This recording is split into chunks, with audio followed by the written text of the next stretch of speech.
In this assignment, we're going to talk a little bit about the Social Security statements that people are supposed to receive in the mail or increasingly online.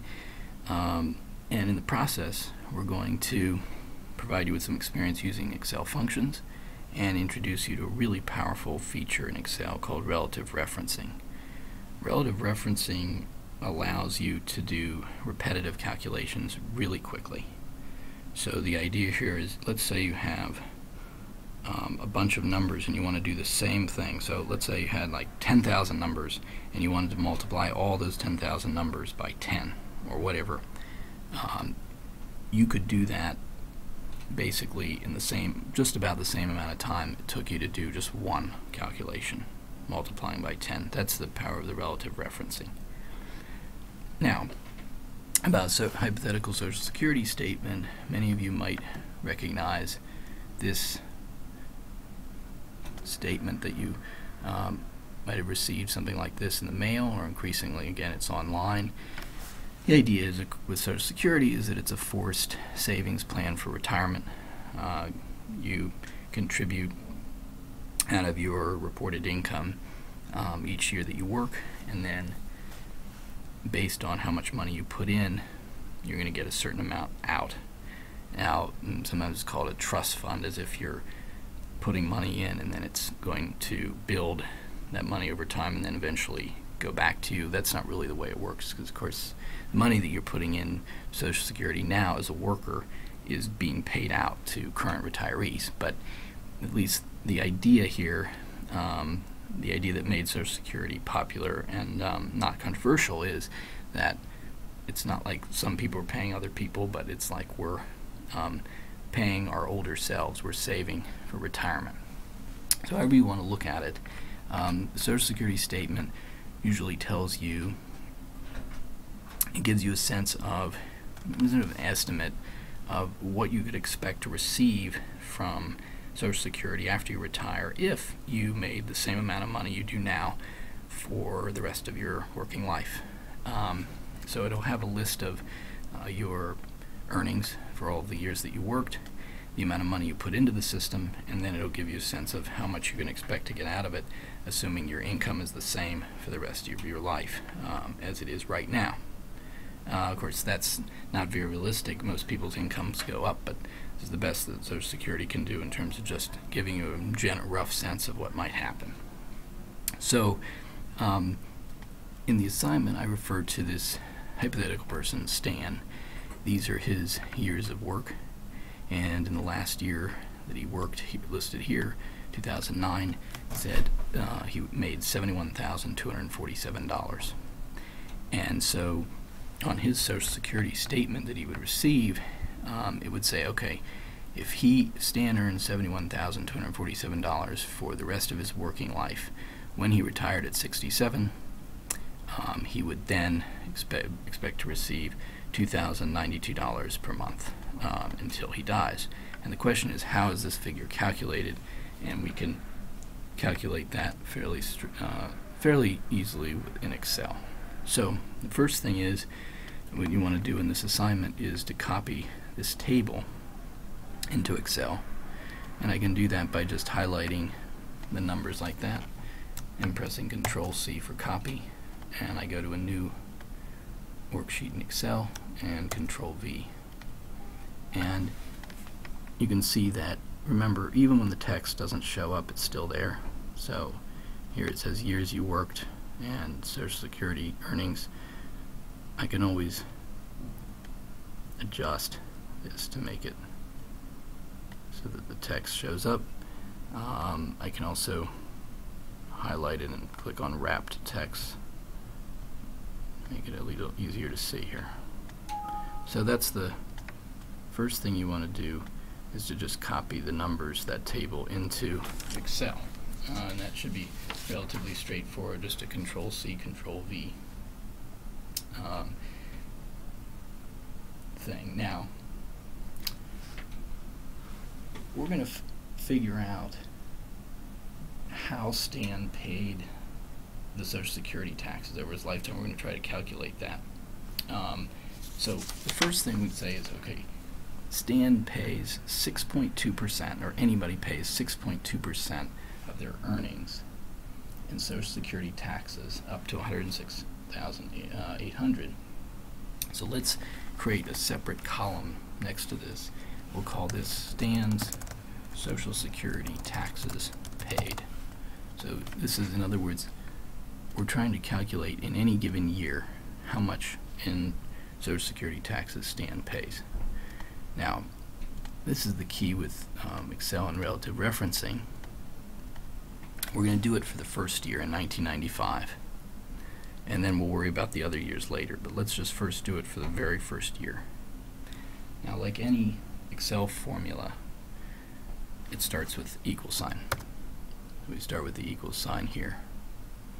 Okay, and now what we want to do is calculate 6.2% of Stan's income in 1995, which was $261. So what I'm going to do is I'm going to do it in formula fashion, and I'll show you why this is important in a second. What we want to do is calculate the number that's 0.062, which is 6.2%, and we're going to multiply that using the asterisk for multiplication, times the amount that's in the address B2, which is his income for the year. To get that, I can just highlight it, or I could actually just type it in if I wanted to. B2, and it highlights it. So this formula, what this is going to do is it's going to be this cell here is going to be C2 is going to be equal to 0.062 times whatever the value is in B2, which is $261. And when I press enter, it now calculates that. Okay, so now it calculated that on an income of $261. I guess Stan was just doing very little work that year. He paid $16.18 in Social Security taxes. Okay, and you can see when I highlight that number in the formula bar up here, it shows up what the formula is. I can go back in there and it color codes it so you can see what's going on. It's just calculating 0.062, which is 6.2% times the cell B2. Okay. Now, here is where the relative referencing comes in.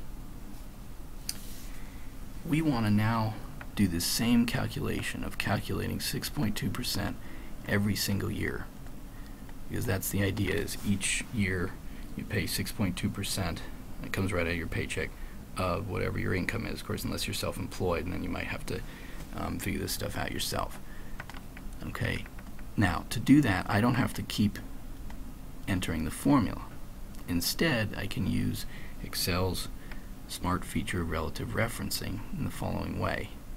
If I highlight that first number that I calculated, 16.182, you'll see that there's a little black box in the left right-hand corner. I'm sorry, the lower right-hand corner. If I line up my cursor on that lower right-hand corner like that, the white cursor turns to black, and when it does that, what that's telling me I can do is if I double-click like this, double-click, now it took that same formula of multiplying the number in this column by 0.062, and it did it repeatedly. So if I go down to the second one, you can see it multiplied 0.062 times B3, which is the income for 96. If I keep going down, you can see what happens. It keeps the general logic of the formula. It just changes the number. It goes down one row all the way down to the bottom. So here, that's what's called relative referencing, because Excel is saying, okay, when you're copying down this formula, I'm assuming that you want to use the same logic of the formula, multiplying 0.062 times the number, but I'm assuming that you don't want to do that same thing for just $261. You want to multiply 6.2% times whatever the income was for that year. So at the very bottom, you can see it's B16.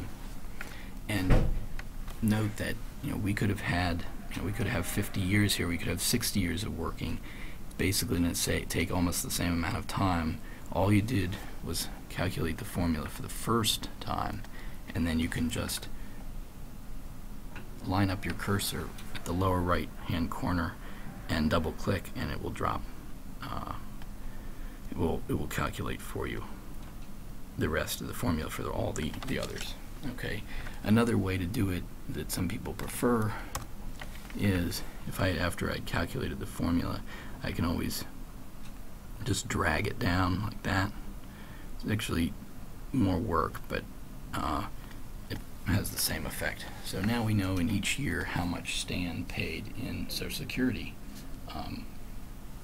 And as you can see from the document, the assignment, there's something called show formulas, which will actually show you the formula in each case. If I go to the formulas menu and I click on show formulas, now it shows me the formulas that were used to calculate everything like that. Click that again to go off of that. Okay. Now, the next thing, I'm going to create another column for Social Security taxes paid by the employer. The idea is, unless you're self-employed, your employer pays half of your Social Security taxes. And so we'll call this employer Social Security taxes paid. And the employer is going to just match the employee contribution. So I'm going to wrap text to make this fit. I can change the border here. So what the employer is going to pay is going to be again determined with the formula equals. And in this case, I don't have to recalculate it. The employer is just going to pay the same amount as the employee, Stan. So I just highlight Stan's contribution, C2, enter. And now I can do the same thing here as I did in the last column, and just double click, drop down. Of course, all these numbers will be equal to the numbers in the previous column. So now we have the contributions of employee and employer there. Now, we have to consider Stan's age, because as we said in the assignment, you can see that the Social Security Administration is estimating that Stan would receive $2,092 per month if he continued to make the same amount of money he made in 2009 until he was 66 years old. So age actually matters here, and we're going to add a variable for Stan's age. And to do that, I want to have a column to the left of this column with the year. So if you want to move the whole table over, one way to do that, and we want to do that here, is to highlight the very first column, right click, and choose insert, and so then it slides the whole table over, and we're left with another column, which I'm going to refer to as this is age. So this is Stan's age, and it turns out that he was 17 years old in 1995. So we put that there. And now, obviously, Stan becomes 1 year older each year, but we don't want to have to enter in all those years, and we don't have to. Instead, we can use another relative referencing kind of formula in the following way. And it follows a similar logic. The idea here with any sort of relative referencing is you create a formula for the very first case, and then you copy down for the other cases. Okay? So in this case, we have to say, okay, what would Stan's age be in 1996? Obviously be 18. But how would we calculate that? Well, the formula equals, and what we're going to do is we're just going to add 1 to his age from the previous year. So we highlight the previous year, which is A2, and then add 1. Simple formula. Just enter. Now it's 18, like that. Okay? And now the trick is, once you have that formula, to double click on it in order to get that age to just keep going down 1 year. And if I do the same thing as I did before, I line up the cursor in the lower right hand corner, double click, and now you can see if I go to the formula view, you can see what happens here. It copied the formula down, but it advanced it by 1 row each time. So instead of just calculating the first row plus 1 repeatedly, it actually calculated whatever row was just above it and added 1. So it followed the same logic, and it creates ages for each of the years. Now, what we're trying to do here is we're trying to get a record of Stan's earning over an entire working life. And so what we'll have to do is we'll have to extend this table down to when Stan is 67, okay, or 66 rather. So the first thing I want to notice in order to do this is, if we look at the years here, the years are just entered, not as formulas, but they're just written verbatim. If I want to drag these years down all the way to when Stan is 66, which is in whatever year, quite a ways away, what we want to do is we want to have these years based on a formula in the same way that the age is based on a formula here. The age is based on, okay, it's just advancing 1 each row.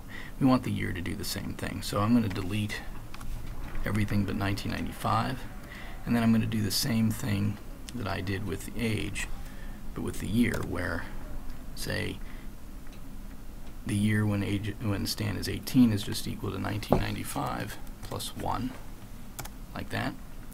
And then again, I just double click to drag it down. So now we're ready to actually extend this table down until Stan is 66 years old. And I can do that by doing the following. I can drag this age, keep dragging it down, and it'll keep advancing 1 year. And we want to just keep dragging it down until Stan reaches 66 years old, and then I can delete anything remaining. And then the rest of the table, I can simply highlight that very last row, double click, and oops, that didn't work out the way I had planned because it's actually increasing. We'll do it separately for each column. First, for the year, we'll double click. We want the year to increase. Then this amount of money that Stan earned, we want that to be the same amount for each one, because that's how Social Security is calculating that. And then we want these 2 contributions from employee-employer dragged all the way to the bottom like that. Okay. So now we have Social Security contributions, income and Social Security contributions for Stan's entire working life. And now we can go ahead and calculate Stan's total contributions. So if I want to do that, I can label right at the beginnings of a little table here, Stan's total contributions, which should be equal to everything that he paid and his employer paid. Okay, and I'll show you how to do that. So total contributions are going to be equal to, and we're going to use a function called sum. Like any function, you start with the function name, then open parenthesis, and then what I'm going to do is all the numbers I want to sum, I'm going to highlight. So everything here, these are all the contributions. I drag all the way down. Okay, and you can see that what I'm doing is I'm saying I want to sum all the numbers in the cells from D2 all the way through E51, and there's a little colon in between. That means sort of, it's like a dash, or from this cell to this cell. Close parenthesis, enter, and if I come back up here, I see that the total contributions are $332,935.04. If I go to the home menu here, I can click on $sign to put that in dollar increments there, or dollar denominated. Now, the Social Security estimates are based on life expectancy. Okay, the idea is that Social Security has to consider how long people are going to generally live in order to calculate how much they should get, or else the system wouldn't work, thus the budget. So we're going to put a life expectancy in here, and life expectancy that the Social Security Administration is using here is 79.26. So in other words, Stan is expected, based on his age and when he was born, his gender, etc., he's expected to live 79 years. Okay, about 79 years, and in this case he's going to retire after age 66. So with the life expectancy and when he's going to retire, we can find out how many years he's going to be in retirement and collecting Social Security, which is going to be equal to simply the life expectancy. Oops. Delete that. It's equal to the life expectancy minus the year of retirement. Okay, and so he's predicted to receive Social Security for 13.25 years. Okay. Now for those 13.25 years, each month Social Security Administration pays out. Okay. For those 13.26 years every month. So 12 months of the year. And in this way we can calculate the monthly benefit. The monthly benefit is going to be calculated by saying, okay, we want to take all these total contributions here, the 332,000, and we want to pay them out equally each month over those 13.26 years. So we take the total contributions and we divide it by the number of years multiplied by the months. Okay? If we want to spell this out better, you can say the number of months that Stan is expected to collect will simply be equal to what? The number of retirement years multiplied by 12. And that's just going to be a rough estimate how many months the Social Security Administration estimates they'll have to pay out for Stan. Then, this way, we can then finally calculate the monthly benefit, which will simply be total contributions divided by the number of months that they pay out, and there we get the number $2,092. Okay, so this should give you a little bit of sense of Social Security Administration calculations of what people get in their retirement Social Security, but also give you a sense of relative referencing and how to use formulas to make calculations much easier than you might do on a calculator, for example. Okay, now at the very end of the assignment, I challenge you by asking you to calculate what would Stan's retirement benefit be if in 2012 he got a job that paid $100,000 and he kept that job $100,000 income until the end of his working life. So then I go back in here and I say, well, instead of making $71,247, he's actually going to make $100,000. And now obviously his contributions go up. And then I can copy this all the way down by double-clicking on it on the lower right-hand corner, like this.